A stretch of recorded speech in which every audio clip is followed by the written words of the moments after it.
Keith Olbermann's mother right between the eyes. She was all right, the glasses were broken.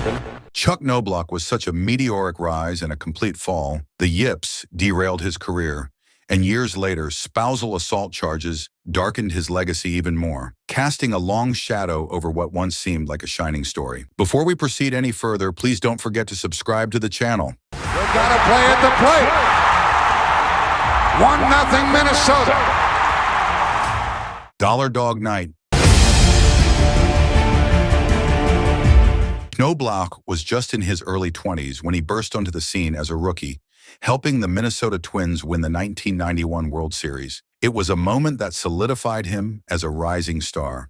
Fast forward about a decade, and Knoblauch, now in his early 30s, found himself on the same turf in Minneapolis under the familiar Teflon sky. But this time he wasn't being cheered, he was being pelted with hot dogs. And not just any hot dogs, these were the infamous $1 Dome Dogs. On May 2nd, 2001, during what would go down as the most memorable Dollar Dog Night in Metrodome history, fans unleashed a storm of Dome Dogs from the lower and upper decks of the outfield. Knoblauch, playing left field for the Yankees, was the target. It got so bad that the game had to be stopped for 12 minutes. Even Twins manager Tom Kelly had to come out onto the field and plead with fans to calm down.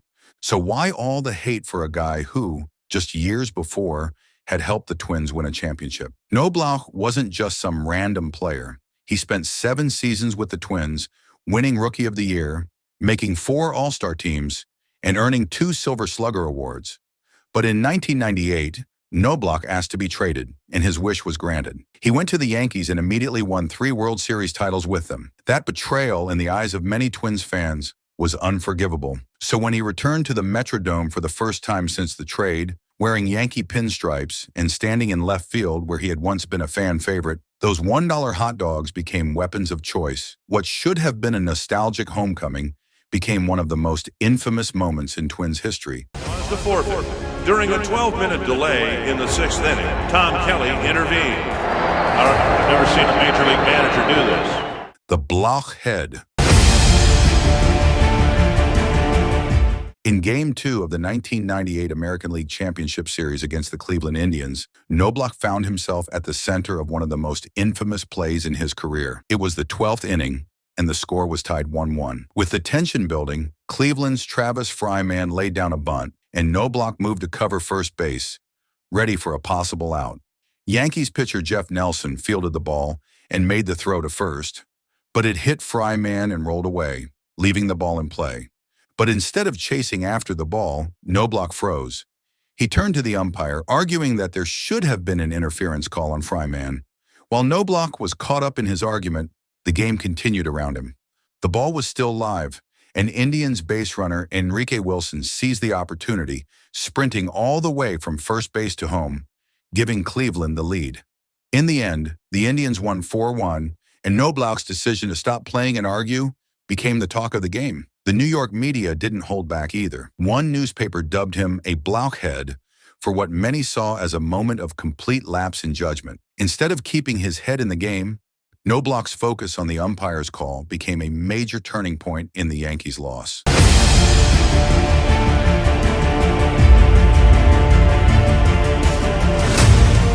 The devastating yips. Knoblauch was once considered one of the best fielders in the game. He was so good, in fact, that ESPN personalities gave him the nickname Fundamentally Sound Chuck Knoblauch. But not long after he joined the Yankees, his play started to fall apart. His fielding, especially his throws, took a turn for the worse. In 1998, he made 13 errors at second base, but by the next year, that number doubled to 26, all of them throwing errors. In 2000, things got even worse when he started struggling to make accurate throws to first base, a condition known in baseball as the yips, or sometimes the Steve Sax syndrome. Knoblauch tried everything he could think of to fix the problem, but nothing seemed to work. In 2000, he made 15 errors in less than half a season, with 10 of those being bad throws. One of his most infamous moments came when a wild throw sailed into the stands and hit sportscaster Keith Olbermann's mother in the head. Then on June 15, 2000, during a game against the Chicago White Sox, Knoblauch made 3 throwing errors in just 6 innings. The Yankees lost 12-3, and Knoblauch, clearly frustrated, took himself out of the game. He didn't just leave the field. He left Yankee Stadium in his street clothes while the game was still going on. Although he was back at second base the next day, Knoblauch never fully regained his throwing accuracy. Later that season, he missed most of August due to an injury. When he returned in September, he was often used as a designated hitter rather than at second base. And during the Yankees' run to another World Series title that year, he played exclusively as a DH. By 2001, manager Joe Torre made a final decision. Knoblauch was reassigned to left field, and he never returned to his old position at second base.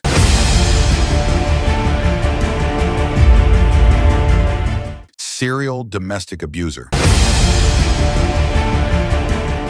In 2010, Knoblauch pleaded guilty to misdemeanor assault involving his common-law wife. The plea deal came with deferred adjudication probation, meaning if he successfully completes 1 year of probation, the conviction could be wiped from his record. Along with probation, Knoblauch was fined $1,000 for the incident. The assault took place in September at their home in Houston. In the criminal complaint, Knoblauch's wife told police that he hit her in the face and choked her during a violent altercation. But his violent streak didn't end there. In 2014, he again assaulted his then ex-wife. Knoblauch was set to be inducted into the Minnesota Twins Hall of Fame on August 23rd, but a troubling legal situation derailed those plans. Knoblauch was arrested and charged with misdemeanor assault after allegedly hitting and pushing his ex-wife. He was released on a $10,000 bond. His first court date was scheduled for July 30th, and in response, the Twins canceled the Hall of Fame induction ceremony.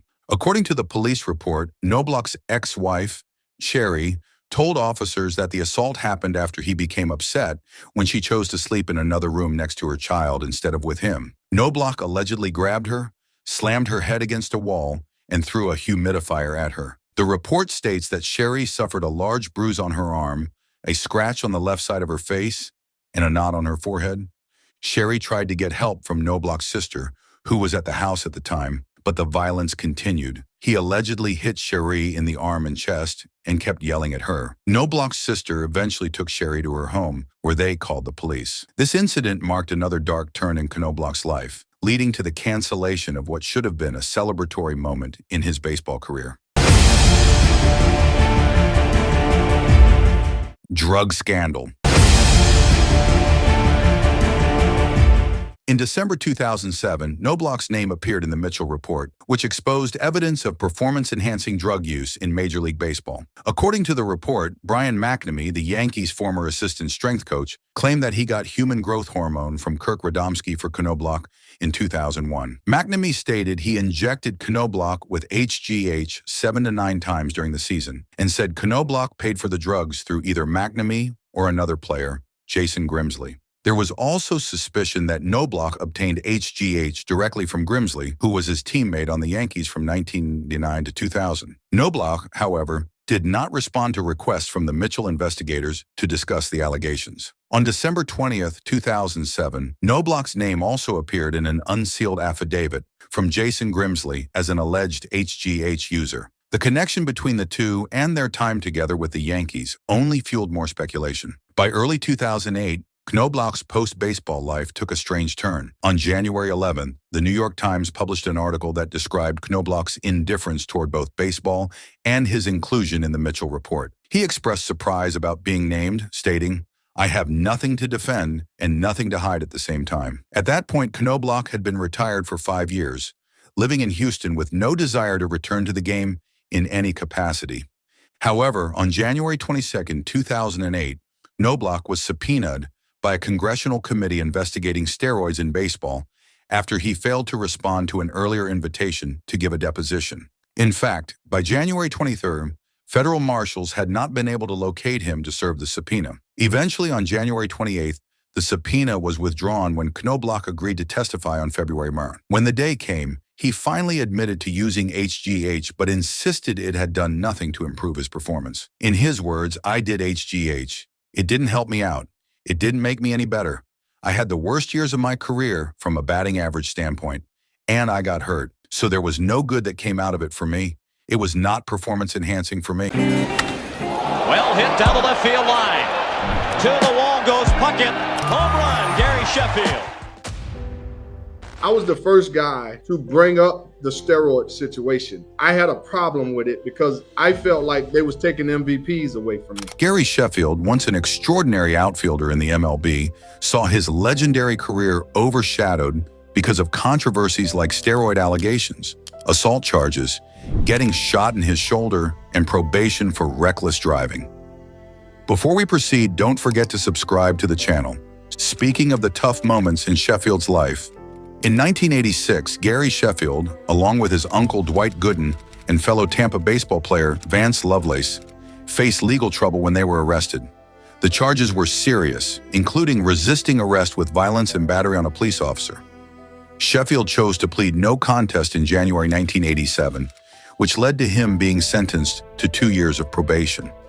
It was a difficult time for him as he navigated the consequences of his actions. However, things took a turn for the worse in October 1987. Despite being on probation, Sheffield found himself in trouble again, this time for driving while intoxicated. The charges were eventually combined into a single reckless driving charge, but the outcome wasn't favorable. His probation was extended by an additional 18 months, further complicating his situation. Fast forward to December 5, 1993, Sheffield faced yet another legal issue. This time, he was caught driving a Ferrari Testarossa at a staggering 110 miles per hour on Interstate 4 in Florida. To make matters worse, he failed a breathalyzer test. In May 1994, he decided to plead no contest once again, this time to reckless driving. The consequences included 9 more months of probation and 40 hours of community service. But the challenges didn't stop there. In October 1995, Sheffield encountered a terrifying situation when he was shot in his left shoulder during an attempted robbery. This incident occurred when he had stopped his car at a traffic light in Tampa. Despite the injury, Sheffield persevered through the ordeal. But the steroid allegation tops it all. During a workout session with Barry Bonds back in 2001, Sheffield had a cream applied to his knee by a trainer. This was done to help heal some stitches from a knee surgery he had undergone. In his book, Inside Power, Sheffield mentions that he wasn't aware the cream contained steroids. He claims that he had no reason to suspect this at the time, and notes that the cream didn't seem to improve his knee or his performance. If you look at his statistics, there's no noticeable boost in his numbers following that incident. Fast forward to December 13, 2007, and Sheffield found himself named in the Mitchell Report. This report listed him as one of the players who had received and used steroids. Sheffield was willing to meet with the report's investigators, but his lawyer wasn't available for an interview before the report's release, so they couldn't schedule a meeting in time. In the book Game of Shadows, and written by reporters Mark Fanarawada and Lance Williams, there are allegations that Sheffield worked with and received steroids like testosterone and human growth hormone from Greg Anderson, who was both his and Barry Bonds' personal trainer. The book also describes how Anderson had steroid calendars that laid out various steroid cycles Sheffield was supposed to follow after the 2001 season. However, it wouldn't be wrong if we say he was born to be an MLB player. Fly ball deep to left field. Coles going back. Goodbye, baseball. Sheffield was born in Tampa, Florida, and spent his early years growing up in the Belmont Heights neighborhood. His family lived with his uncle, Dwight Gooden, who would later become a standout pitcher for the New York Mets. Sheffield and Gooden, who is just 4 years older than Sheffield, spent a lot of time playing baseball together. Through these sessions, Sheffield learned how to handle a fastball, thanks to his uncle's guidance. As a young player in Little League, Sheffield showed he was a strong hitter. At the age of 11, Sheffield made a name for himself as a member of the Belmont Heights Little League All-Stars. In 1983, Sheffield joined the Hillsborough High School varsity baseball team. By his junior year, he had really bulked up, reaching 175 pounds, and played as both a pitcher and a third baseman. His senior year saw even more impressive developments. As a batter, Sheffield was outstanding. He hit an impressive $500 and smacked 15 home runs in just 62 official at-bats. His performance that year was so remarkable that he was named the Gatorade National Player of the Year at the end of the season. This accolade highlighted his exceptional talent and set the stage for his future in professional baseball. After finishing high school, Sheffield was selected by the Milwaukee Brewers as the 6th pick in the first round of the 1986 MLB draft. He later mentioned that if he hadn't been drafted in the first round, he likely would have played college baseball for the Miami Hurricanes. Once drafted, Sheffield was assigned to play for the Helena Brewers in the Pioneer League. There, he made quite an impression with a .365 batting average and 71 RBIs over 57 games. In 1987, Sheffield moved to the Stockton Ports in the Class A California League. This time, his defensive skills improved, and he performed well at the plate. Although his batting average dropped slightly below .300, he led the league with 103 RBIs. By the end of the season, Sheffield was recognized as the Brewers' top prospect. The dream MLB debut was interrupted by injuries and controversies. But the fireworks began in the first. Padres up 2-0, 3-2 count. Gary Sheffield and Todd Hundley embrace. Sheffield was called up from the minors in September 1988 when Major League Baseball rosters were expanded. He made his debut on September 3, 1988, and as a teenager, he started strong. His first ever hit was a home run against Mark Langston. However, by the end of that season, Sheffield's performance evened out, and he finished with a .238 batting average and 4 home runs over 24 games. The following season, Sheffield faced some challenges. His play declined, and he struggled with injuries, which led to a competition for the starting shortstop position with Bill Spears. Eventually, Sheffield was moved to third base, but he was unhappy with the change and publicly criticized the team, saying the situation seemed to be a clear-cut, black-and-white issue. At the end of the 1989 season, Sheffield's stats showed a .247 batting average with 5 home runs and 32 RBIs. In 1990, he worked with Don Baylor, the new hitting coach for the Brewers. Under Baylor's guidance, Sheffield improved his performance, finishing the season with a .294 batting average and 10 home runs. Despite his better play, there were ongoing issues in the clubhouse. Sheffield went so far as to accuse the organization of racism, claiming that they were holding him back from playing shortstop, a position that was filled by the white player Bill Spears. In his final season with the Brewers, Sheffield's struggles continued as he dealt with injuries to his wrist, thumb, and shoulder.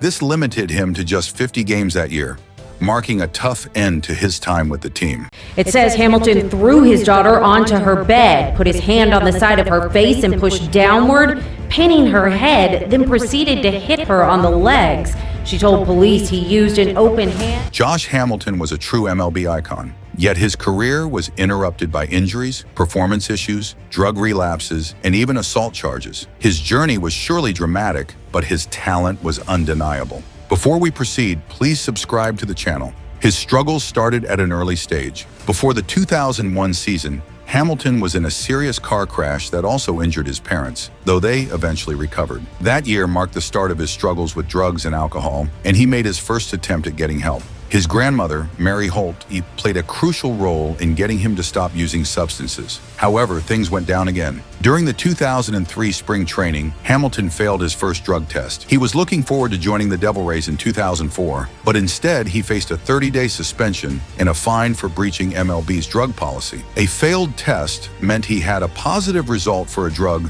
stronger than marijuana. Things got worse a month later when he failed 2 more tests, leading to a full season suspension. Hamilton was out of basketball for nearly 3 years, making several attempts to get clean. Before the 2005 season, he was arrested for smashing a friend's truck windshield. The Rays moved him to the restricted list, taking him off their 40-man roster. After another relapse, MLB suspended him for the entire 2006 season.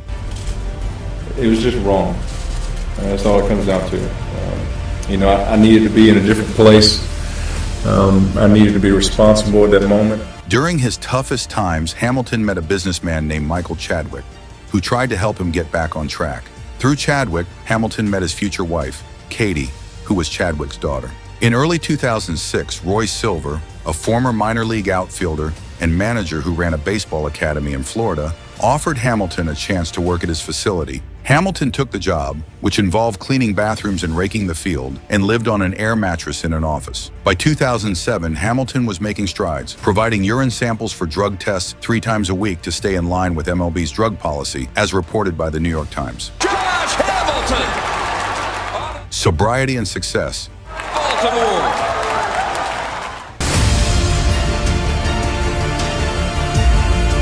Hamilton's journey to sobriety was featured on the Learning Channel's reality show, The Real Deal. The episode, A Home Run for Trademark, which aired on March 31, 2007, followed the renovation of shoeless Joe Jackson's house in 2006. Richard C. Davis, who owned Trademark Properties, hired Hamilton as the construction foreman and was even considering giving him a chance to join a minor league team he was looking to buy. By May 2008, Hamilton proudly shared that he had been drug and alcohol-free since October 6, 2005. Reflecting on his recovery, Hamilton describes it as a God thing, believing that Jesus helped him turn his life around and that his faith is what keeps him going. He even wrote an autobiography, Beyond Belief, detailing his journey to overcome addiction and deepen his relationship with God. In late 2008, Hamilton appeared in testimonial videos for I Am Second, alongside other celebrities like Brian Welch and Greg Ellis. In his video, he talked about how his Christian faith played a crucial role in his recovery from drug abuse, first of several relapses. In early 2009, Hamilton had a relapse, which came to light in August, bar in Tempe, Arizona, with several women. The photos sparked rumors because witnesses reported seeing Hamilton drinking, asking about cocaine, and talking about going to a strip club later that night. However, the photos themselves didn't show him using any drugs or alcohol. He also admitted he barely remembered the night because he got so drunk. MLB tested him for illegal drugs 2 days later, and he passed. Knowing Hamilton's history, his Rangers teammates chose to celebrate big wins with ginger ale instead of champagne. They did this after winning the 2010 American League Division Series and the 2010 American League Championship Series. They kept up the tradition the next postseason too, celebrating their back-to-back pennant wins and reaching the 2011 World Series with ginger ale. On February 2nd, 2012, reports came out that Hamilton had experienced a relapse with alcohol. He admitted that he had a couple of drinks, 2 or 3 to be exact, before inviting his friend and then teammate Ian Kinsler to join him for a chat at a bar. Recognizing the seriousness of the situation, Hamilton held a press conference on February 3, 2012, where he publicly apologized for his actions and the lapse in his sobriety. In February 2015, Hamilton relapsed again, using both cocaine and alcohol. Aware of the gravity of the situation, he chose to report his relapse to MLB on his own. An outside arbitrator reviewed the case and decided that Hamilton's voluntary admission didn't breach baseball's drug policy. So luckily he avoided suspension, but beating his own daughter was the highlight of his offenses.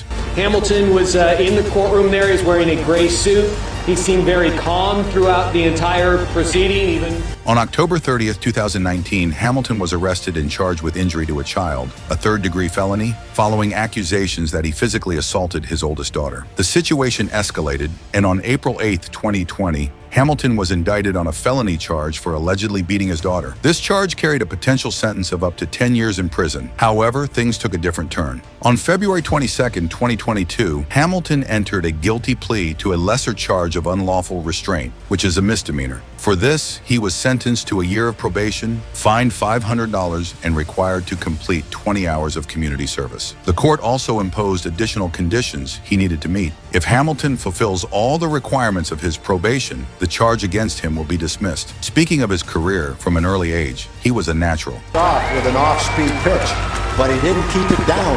He got it up.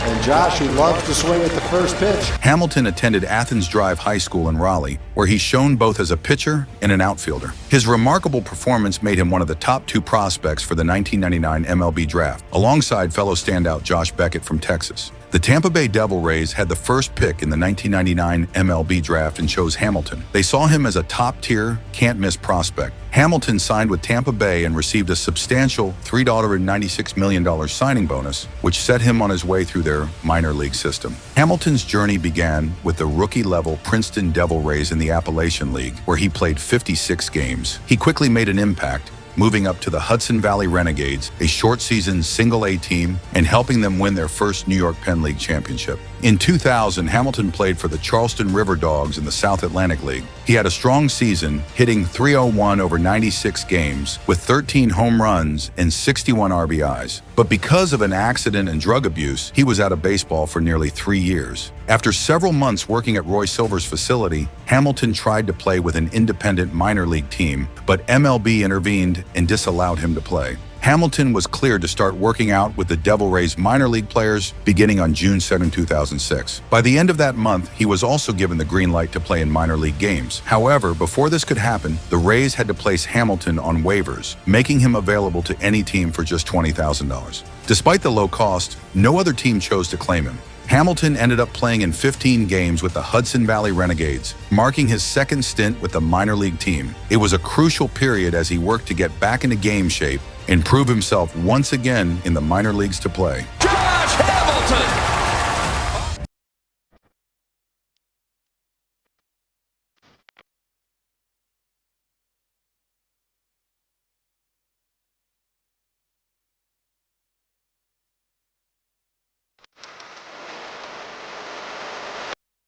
Manny Ramirez was one of the MLB's top stars. Fans loved him, but the controversy of performance-enhancing drug use and the revelation of assault by his wife shattered his image. But before we proceed, don't forget to subscribe. Ramirez's career took a sudden and shocking turn on April 8, 2011. After struggling at the plate in his first 5 games of the season, managing just 1 hit in 17 at-bats, with no home runs and only 1 RBI, he made the abrupt decision to retire. But behind this surprising exit was a deeper story that would soon come to light. During spring training, Ramirez had reportedly tested positive for a banned performance-enhancing drug. When the initial sample, known as the A sample, was retested, it once again showed a positive result. Determined to fight the allegations, Ramirez filed an appeal, leading to the testing of his second sample, or B sample. However, under the watchful eye of his representatives, the B sample also came back positive. Faced with the reality of the situation, Ramirez chose to drop his appeal. Rather than continue with the process, Ramirez informed Major League Baseball that he would retire immediately. This decision came with significant consequences, as Ramirez was staring down a 100-game suspension, which would still be enforced if he ever decided to make a return to the league. Major League Baseball issued a statement acknowledging that Ramirez had been informed of a violation under the Joint Drug Prevention and Treatment Program. Instead of pursuing the appeal process, Ramirez opted for retirement. Interestingly, neither Ramirez nor the MLB Players Association made any public comments regarding the sudden retirement. In fact, the Tampa Bay Rays, the team Ramirez was playing for at the time, weren't even directly informed by him about his decision. They learned of his retirement through the MLB Commissioner's office, leaving fans in the baseball world to wonder what could have been if Manny had chosen a different path. But this wasn't the end of his controversies. In September 2011, Ramirez found himself in trouble again, but this time it wasn't related to baseball. He was accused of slapping his wife and was charged with misdemeanor battery in Florida.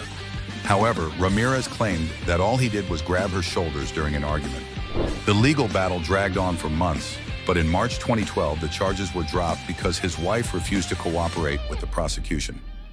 It was yet another chapter in the turbulent life of a once great baseball star.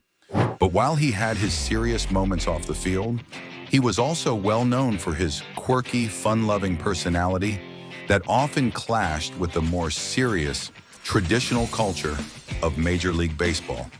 His antics became so famous that people started referring to them as Manny moments, or the more popular phrase, Manny being Manny. Over the years, Ramirez's behavior both amused and baffled fans, teammates, and coaches alike.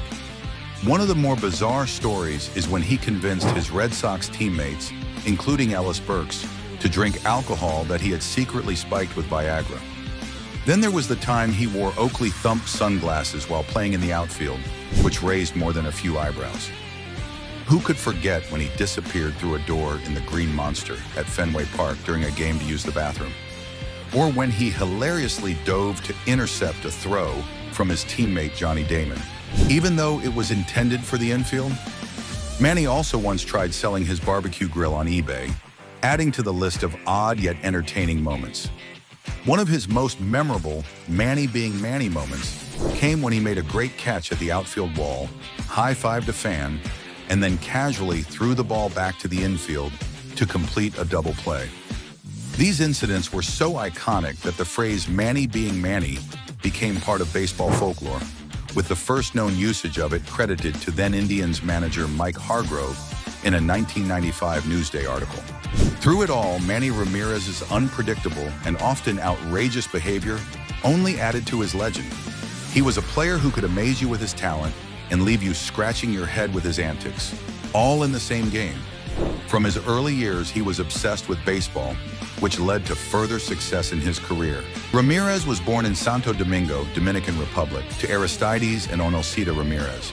He spent the first 13 years of his life there, completely obsessed with baseball. Even as a young boy, the sport was everything to him. When he was 8, his grandmother gave him a Dodgers uniform with the number 30 on the back, and Manny treasured it like it was gold. In 1985, when he was still a teenager, his family moved to New York City, settling in the Washington Heights neighborhood. Though they lived just a short distance from Yankee Stadium, Ramirez didn't root for the hometown team. Instead, he was a die-hard fan of the Toronto Blue Jays because of Dominican stars George Bell and Tony Fernandez. Manny even went to Yankee Stadium to cheer on the Blue Jays whenever they came to town. Ramirez attended George Washington High School from 1987 to 1991, but left at 19 without graduating. Despite his later fame, he was modest during his high school years and preferred to stay out of the spotlight. George Washington High School, located in an area with a growing number of immigrants, had a baseball team made up entirely of Dominican players. Ramirez led the team to 3 straight division championships and quickly established himself as a rising star. In his junior year in 1990, he posted an incredible .633 batting average and hit 16 home runs. By his senior year, he was a force to be reckoned with, hitting .150 with 14 home runs in just 22 games. His talent earned him the title of New York City Public School Player of the Year in 1991, making him a 3-time All-City selection in baseball. His career was one like none other. Ramirez was drafted by the Cleveland Indians in the first round of the 1991 MLB Draft, coming in as the 13th overall pick. The team signed him with a $250,000 bonus and assigned him to the rookie-level Burlington Indians for his professional debut. Manny quickly made a name for himself, hitting 19 home runs and driving in 63 runs in just 59 games. His impressive performance earned him the Appalachian League MVP and Baseball America's Short Season Player of the Year title.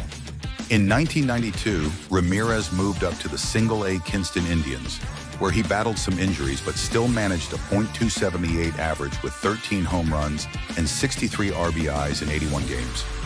Baseball America ranked him as the number 3 prospect and the most exciting player in the Carolina League.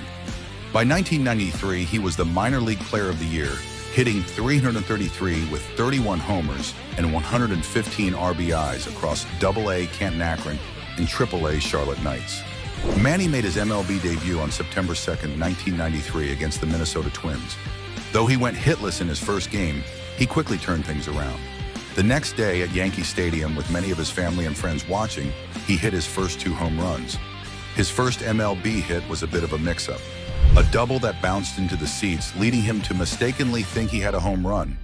Still, he ended up with a strong performance, hitting homers in his final 2 at-bats. In 1994, Manny's rookie season, he showed promise by hitting 6 home runs in April and finishing with 17 homers and 60 RBIs in 91 games. The Indians were in a tight race with the Chicago White Sox for the AL Central title until the season ended early due to the MLB strike. Manny finished second in Rookie of the Year voting. His breakout season came in 1995. He batted .308 with 31 home runs and 107 RBIs, earned a spot in the All-Star game, and won his first Silver Slugger Award. The Indians made it to the postseason, where Manny hit 2 home runs in the AL Championship Series, although the team lost to the Atlanta Braves in the World Series. In December 1995, he signed a $10-15 million 4-year contract with the Indians. Manny continued to excel in 1996 with a .309 average, 33 home runs, and 112 RBIs. The Indians reached the playoffs again, and Manny hit .375 with 2 homers in the AL Division Series. The following year, his power dipped slightly, but he hit .320 with 26 home runs and 88 RBIs. The Indians made it to the World Series, but lost to the Florida Marlins. In 1998, Manny's power surged as he hit .294 with 45 home runs and 145 RBIs, earning another All-Star selection. He was impressive in the playoffs, but the Indians fell short in the AL Championship Series against the Yankees. In 1999, Manny had an outstanding season, hitting .337 with 165 RBIs, setting a new Indians single-season record. Despite missing 15 games, he finished third in AL MVP voting. Unfortunately, he struggled in the postseason, going 1 for 18 as the Indians were eliminated. Injuries tried to stop him, but he fought against all odds. In 2000, Ramirez faced injuries that limited him to 118 games, but still managed a career-high .351 average with 38 home runs and 122 RBIs. His return helped the Indians make a strong push, but they fell short of the playoffs, finishing behind the Chicago White Sox in the AL Central. Manny's final game with the Indians ended on a high note with a home run, marking a memorable end to his time in Cleveland before heading into free agency. In November 2000, the Cleveland Indians offered Manny Ramirez a 7-year, $119 million contract, which would have made him the highest-paid player in baseball at the time. But Ramirez and his agent, Jeff Murad, turned it down, aiming for a 10-year, $200 million deal instead. The New York Yankees and Seattle Mariners were interested, but in December, Manny signed with the Boston Red Sox for 8 years and $160 million, with options for 2009 and 2010 that could push the total value to $200 million over 10 years. Ramirez made an immediate impact with the Red Sox, hitting .408 in April 2001. By the All-Star break, he had a .335 average with 26 home runs and 84 RBIs. Despite some hamstring issues later in the season, he finished with a .306 average, 41 home runs, and 125 RBIs, setting a franchise record for most home runs by a first-year Red Sox player. On June 23rd, he hit 2 massive home runs against the Toronto Blue Jays at Fenway Park, with the second one reaching the very top of the light tower in left field, a 501-foot blast that was the second longest in Fenway Park's history. He also hit a 491-foot home run at the Sky Dome, the longest in that ballpark's history. Unfortunately, the Red Sox didn't make the postseason in 2001. In 2002, Manny played only 120 games due to a hamstring injury that put him on the disabled list from mid-May to the end of June. Even so, he won the AL batting title with a .349 average, including a .438 average against left-handed pitchers. He hit 33 home runs and drove in 107 runs. He also hit his 300th career home run on August 26. However, the Red Sox missed the playoffs again that year. 2003 was another strong year for Ramirez with a .325 average, 37 home runs, and 104 RBIs. Despite a bout of pharyngitis that caused some controversy, Manny was spotted in a bar. Despite being listed as too ill to play, he contributed significantly. In the division series, he hit a go-ahead 3-run home run off Barry Zito, and in the ALCS, he was involved in a bench-clearing brawl after being hit by a pitch. Despite hitting .310 with 2 home runs in the ALCS, the Red Sox were defeated by the Yankees in Game 7. During the 2004 offseason, the Red Sox tried to trade Ramirez to free up salary space, but no team was willing to take on his contract. It was later revealed that Ramirez had tested positive for performance-enhancing drugs in a 2003 survey test, although no penalties were imposed at the time. In 2004, Ramirez led the AL with 43 home runs, a .613 slugging percentage, and a 1.019 OPS. He finished second in errors committed as a left fielder, but was also a key player in the Red Sox's successful season. He and David Ortiz became the first AL teammates to each hit 40 home runs, drive in 100 RBIs, and bat .300 since Babe Ruth and Lou Gehrig in 1931. Manny hit a 2-run home run in the All-Star game and played a crucial role in the Red Sox's postseason, including hitting .412 in the World Series, where the Red Sox swept the Cardinals to win their first championship in 86 years. Ramirez was named World Series MVP and finished third in AL MVP voting. In 2005, Ramirez hit his 400th home run and his 20th career Grand Slam. He also had his highest single-season RBI total as a Red Sox with 144. Despite his performance, he was involved in trade rumors throughout the season and expressed a desire to be traded. By the end of the year, he had listed his condo for sale, but later retracted his trade request. In 2006, Ramirez hit his 450th career home run and reached his 2000th hit. He had a 28-game hitting streak and finished the season with a .321 average, 35 home runs, and 102 RBIs. That is it for this one, but if you happen to like MLB Legends, make sure to check out our latest videos on our channel Baseball Icons. I'm sure you will love it. Oh, and while you are at it, drop a comment telling us who to cover next, and don't forget to subscribe.